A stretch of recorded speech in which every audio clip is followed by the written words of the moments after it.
Ready? You don't have to really focus on me, it's really the board. 30 recording. Okay, great. All right, so we're gonna review what we did the other day, or at least a little bit. So for number 1, we're gonna convert each radian measure to degrees. So the first one is pi over 6.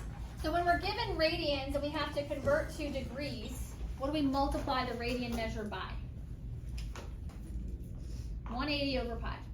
Yep. So I take pi over 6, multiply by 180 over pi. What happens to the pi's? They cancel out. And then we just divide 6 into 180, and we get, what? 30 degrees. All right, the next one, pi over 4. You guys can do it without watching me do it. Multiply that by 180 over pi. And then we just have to divide 180 by 4. So pick up your calculator. Boop, boop, boop, boop, boop. What do we get? 45. And there is a reason that we're doing these specific measurements. And then the last one, pi over 3. Multiply by 180 over pi. What do we get? 60. We do. We get 60 degrees. That's a weird O.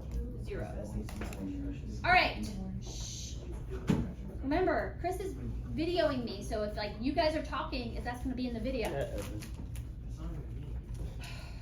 Okay. All right.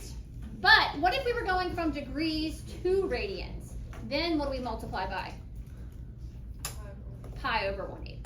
Okay. All right, so part 2. Most of this lesson today is just a review of right triangle trig. Okay? So a lot of you I had for geometry, so hopefully you remember. We'll see. So we're given 2 right triangles, and we have to find the sine, cosine, and tangent of the angle theta. Theta is just a Greek symbol, a letter to represent a missing angle. It's like a variable, okay? But in order to find sine, cosine, and tangent, we are missing a side, right, in each triangle. So I'm going to back up a little bit. Who remembers that acronym that helps remember the ratio of the sides goes with which trig function? Sounds like an Indian name. SOHCAHTOA. So SOH, oh my God, I'm gonna brain fart there for a second. CAHTOA. So that means sine of an angle is simply just the ratio of the opposite side over the hypotenuse. Cosine is what? Equal to adjacent over hypotenuse. And tangent is what? Opposite over adjacent. Okay? So, in order for us to find sine, cosine, and tangent of the given angle, we have to find that third side. So, in triangle, the first one, 2A, we have to find the hypotenuse, right? The hypotenuse is always across from the 90. How do we find a missing side of a right triangle? What's that famous theorem? The Pythagorean theorem. So, A squared plus B squared equals C squared. So 3 and 4 are going to be our A and B. So 3 squared plus 4 squared equals C squared. So we have 9 plus 16. What's 9 plus 16? You have calculators sitting right in front of you. 25. So what is the square root of 25? It is 5. So our hypotenuse, which, guys, is always the longest side, is going to be our hypotenuse there. So now that I have all 3 sides, okay, and I'm here at this angle here, I'm going to put my little smiley face there because that's where my position point is. I'm going to find those 3 trig functions. So sine of that angle is equal to the ratio of which 2 sides? Which side is my opposite side if I'm here? The 3, so that's your opposite. 5 is the hypotenuse and 4 is the adjacent. So sine is opposite over hypotenuse. So that's going to be 3/5. Cosine is the adjacent side over the hypotenuse. So that's going to be 4/5. And then lastly, tangent is opposite over adjacent, so that's going to be 3/4. Make sense? Who remembers that stuff, kind of, sort of? Yes, yes, you do. Don't lie, you do. All right, so for part B, we're missing a leg. We already have the hypotenuse. So let's go ahead and set it up. I'm going to change colors. Let's call this side A. We don't know A, so A squared plus 5 squared is equal to 8 squared. So I'm going to go ahead, before I calculate, what is 64 minus 25? Put it in your calculator. What do you get? 39. So A squared is equal to 39. We have to take the square root. Does the square root of 39 simplify? No, it doesn't. Okay? So, our missing side is the square root of 39. All right, so now we're going to find our trig ratios. Let's go ahead and label. So here is where we're at. There's theta. 5 will be opposite. 8 is the hypotenuse, which is always across from the 90. I'm going to keep saying it. And then square root of 39 is our adjacent side. Okay? All right. What is the sign of theta here, guys? Opposite over hypotenuse. What is that fraction? Shout it out. 5/8. 5 over 8. Abby, what's the cosine? Square root of 39 over 8. And then lastly, tangent, opposite over adjacent. I get 5 over root 39. All right, can you have a radical in the denominator of a fraction? No.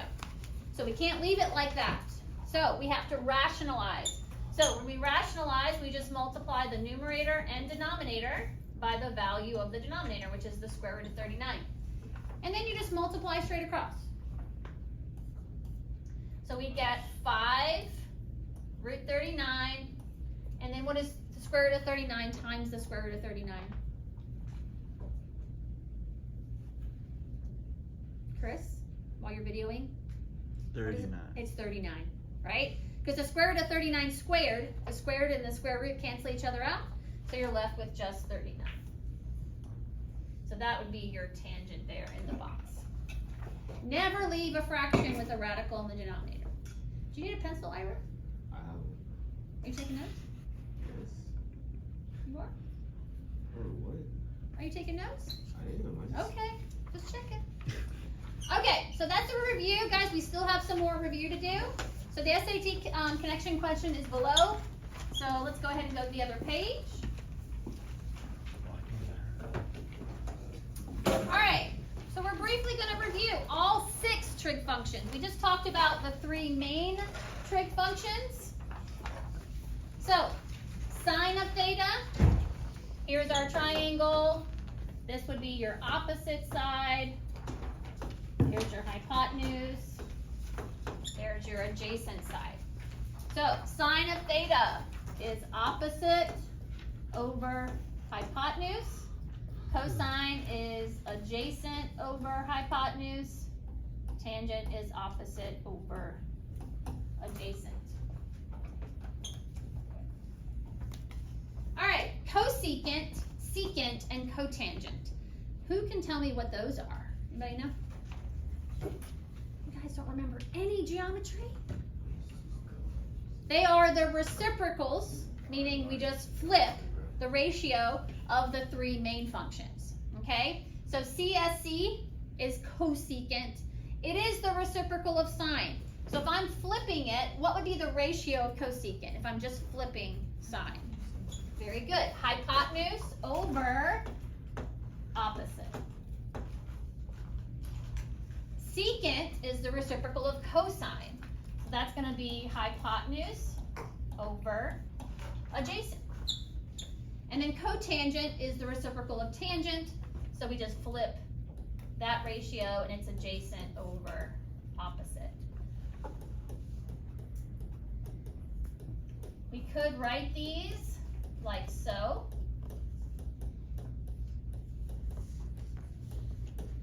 Which is just taking this ratio sine theta over 1 and flipping it. So these are the same thing, but just remember cosecant, secant, and cotangent are just reciprocals, okay? Is this coming back to anybody? Okay. All right, the next thing we're gonna talk about, which is gonna be really important when we move on to unit circle, because that's where we're headed, okay, is our special right triangles, okay? There are two special right triangles. This first one is the easiest of the two. So 45, 45, 90. It's also an isosceles right triangle. What does it mean when a triangle is isosceles? What do we know about it? Chris, shout it out. You got it.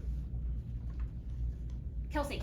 It's got two sides of the same line. Right, the legs are actually equal to each other, right? So because the 45 and 45 are the same, these two legs are gonna have the same value, okay? So the reason they're special is that there's a pattern to their sides. We don't need trig to actually figure out the sides, okay? Because there is a pattern, okay? So if we know these two legs are equal to each other, I'm just gonna label them both x, okay? And I'm gonna show you where the hypotenuse comes from. If we were to do the Pythagorean theorem, and I'm gonna call this side C, I get x squared plus x squared equals c squared. X squared plus x squared is just 2x squared. So I have 2x squared equals c squared. So I'm going to take the square root of both sides. So c is equal to, what's the square root of x squared? What are you left with? Just x, good. But we still have the square root of 2. And that is our hypotenuse value. You just take the leg and you multiply it by the square root of 2. And that's the pattern for that. So what do you know about a 45, 45, 90? We know that the sides are x, x square roots of 2. Going from smallest to biggest, even though x and x are the same. And this is going to be really important down the road that we kind of remember this type of pattern, okay? Okay, the last one is going to be a 30, 60, 90. And to be honest, guys, there is a way for us to actually come up with it, but I'm just going to give it to you. All right, so in a 30, 60, 90, we have obviously of two angles. We call those the acute angles. They're 30 and 60. Which side do you think is bigger? The side across from 60 or the side across from 30? 30. That's bigger? Oh wait, no, the one across from 60. Right. So a side is always, so here, 30 is smaller than 60, so the side across from 30 will be smaller, okay? And that kind of makes sense, right? So the side across from 30, we always call that side x. The side across from 60 is bigger, and it's x root 3. And then the hypotenuse is always double the short leg. So we call the side across from 30 the short leg, and the side across from 60 the long leg, okay? And that's just the pattern of the two sides. And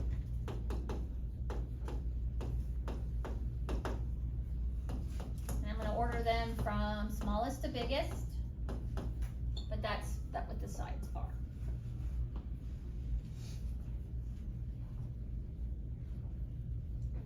All right, so now we're just going to do some example problems using our special right triangles.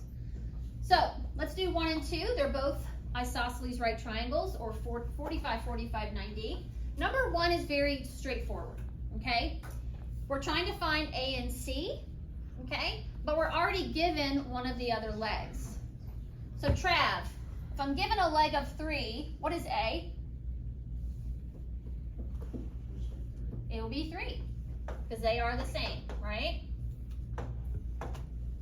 And then the hypotenuse, based on our pattern, what is the hypotenuse? Look at your pattern for a 45, 45, 90. You take your leg and multiply it by what? Root 2. But we don't have to actually multiply it because we want an exact answer, so we're just going to leave it as 3 square roots of 2. And that's it for that.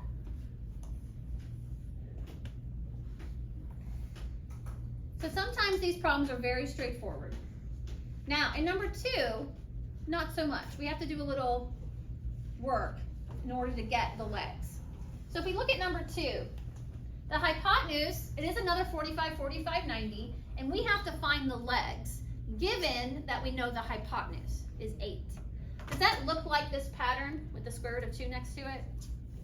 It doesn't, okay? If it did, it'd be a lot easier. But in order to find the legs, I'm going to set up a little equation that I know based on my pattern that 8 is equal to whatever the leg is times root 2. All right, I need to solve for x. What should I do to solve for x here? How do I get x by itself, guys?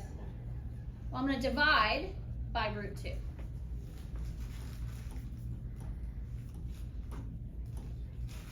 The root 2's cancel, and I get x is equal to 8 divided by root 2. Now, we can't leave it like that. So what do I multiply the numerator and denominator by? To rationalize. Root 2. So I multiply the numerator and denominator by the denominator value. Multiply straight across. So my leg value would be 8 root 2 over the square root of 4, which I know is 2. And the last little piece, guys, 8 divided by 2 is 4.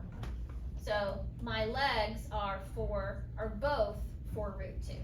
So D is 4 root 2, and so is F.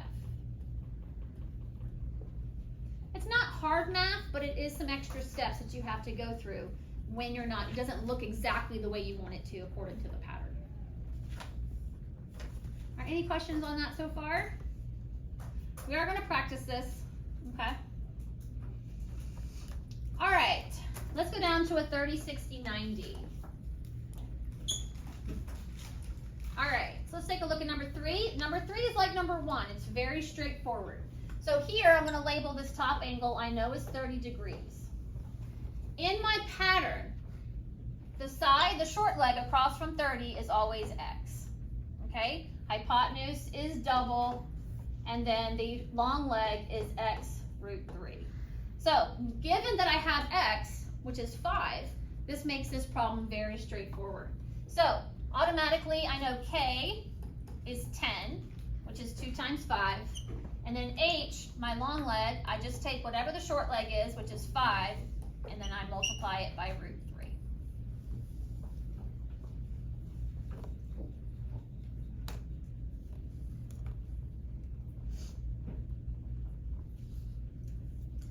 All right, number 4 is going to be similar to number 2 above, okay? Not straightforward. We have to do a little bit of work to get to solving for the other sides. So here's another 30, 60, 90. I'm not given the short leg, okay? This time I am given the long leg of 7, but according to the pattern, it should be equal to x root 3. All right, so I'm going to divide both sides by root 3.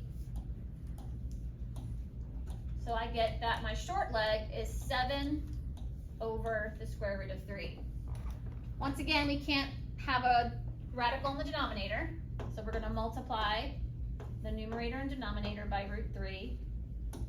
Multiply straight across, and I get 7 root 3 over 3. And that's going to be my short leg here. 7 root 3 over 3 is m. How do I double a fraction? Do you double the numerator or do you double everything? And especially when we have a radical in there. Technically, guys, when you double, you only have to double the numerator of 7, okay? So if I wanted to double this, it would be 7 root 3 over 3 times 2, and that would give me 14 root 3 over 3 for p. As Because all I'm really doing is taking that 7 and multiplying it by 2. And then I have my 2 sides. Okay. So a quick review of special right triangles. We will be reviewing tomorrow. We'll keep kind of make sure that we understand this. So don't worry, we'll review tomorrow. And you have some homework to help you review. All right, last page. Let's kind of combine what we did last time with what we're doing today. So the first part, we're not going to use a calculator. For 5 and 6, we're given tangent, and this time we're actually given an angle measurement. So for the first one, pi over 3, go back to the first page of the warm-up. What is pi over 3 in degrees? It is 60 degrees. So if I'm trying to find the tangent of 60 degrees, 60 is one of my angles in a special right triangle, right? So let's go ahead and draw a triangle for this. And I'm going to put 60 degrees down here and 30 there. And all I'm going to do is I'm just going to draw or label my sides with the pattern. So x, 2x, x, root 3. So here I'm at, right here. My little smiley face is at 60. I want to find the tangent of that angle, okay? So tangent of 60 degrees, we know is equal to the opposite side over the adjacent side. In this particular triangle, which side, if I'm here at 60, where my smiley face is, which side is opposite? X root 3. So that side's going to go on top. And my adjacent side, which is the side right next to it, that's not the hypotenuse, is x. What happens to x over x, guys? It cancels out, becomes 1, and we're left with just root 3. And that's our answer. So it doesn't matter that we don't know the sides, we know the pattern. And so by putting it in the ratio of the sides, we can actually simplify and get an answer. And guys, if you were to put that in your calculator, you are going to get a decimal, which is equivalent to root 3. Okay. All right, take a look at number 6.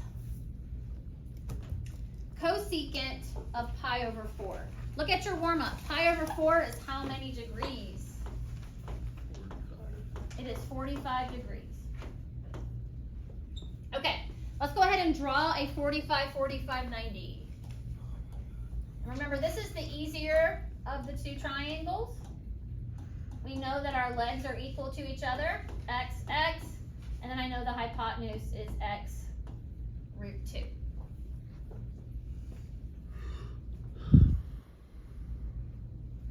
So cosecant, you may not remember, but from when we were reviewing our 6 trig functions, it is the reciprocal of sine.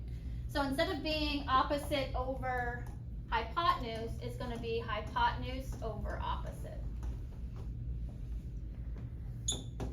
So does it matter which 45-degree angle I'm at? Does it matter? No.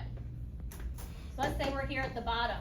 The hypotenuse is always the hypotenuse, x root 2. And then my opposite side would be x. And just like the previous example, the x's cancel out. And cosecant of 45 is just the square root of 2.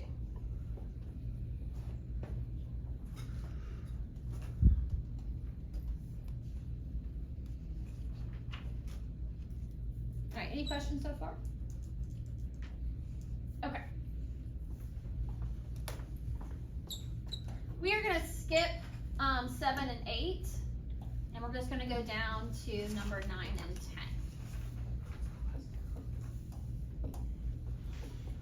All right, for these two triangles, we're just going to find the value of x, and we have to utilize one of our trig functions to do that. All right, so we're given 35 degrees, so that's where I'm going to put my little smiley face. That's where I'm at. So if I'm at 35, which side is 12? Opposite or adjacent? It is opposite.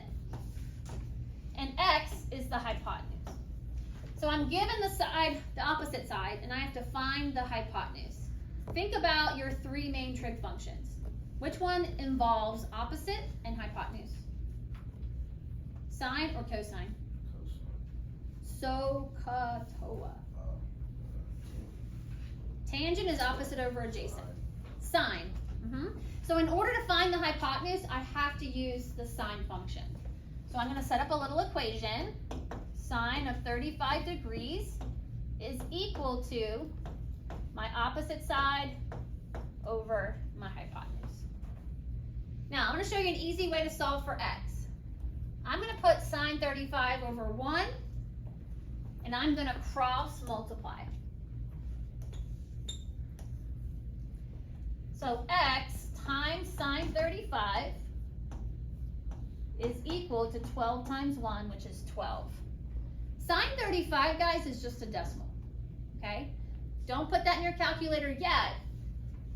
We're going to divide by sine 35 to get x by itself. All right, so pick up your calculators. Make sure that you are in degree mode. What is 12 divided by sine 35? And that's going to give us the hypotenuse, which we know should be bigger than 12 because it is the biggest side. Pick up your calculators, guys. What do you get?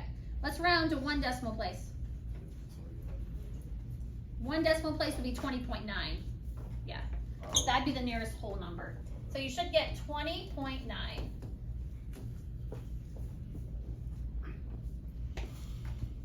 All right, so for those people that are watching the video, push pause, see if you can do number 10 by yourself, okay?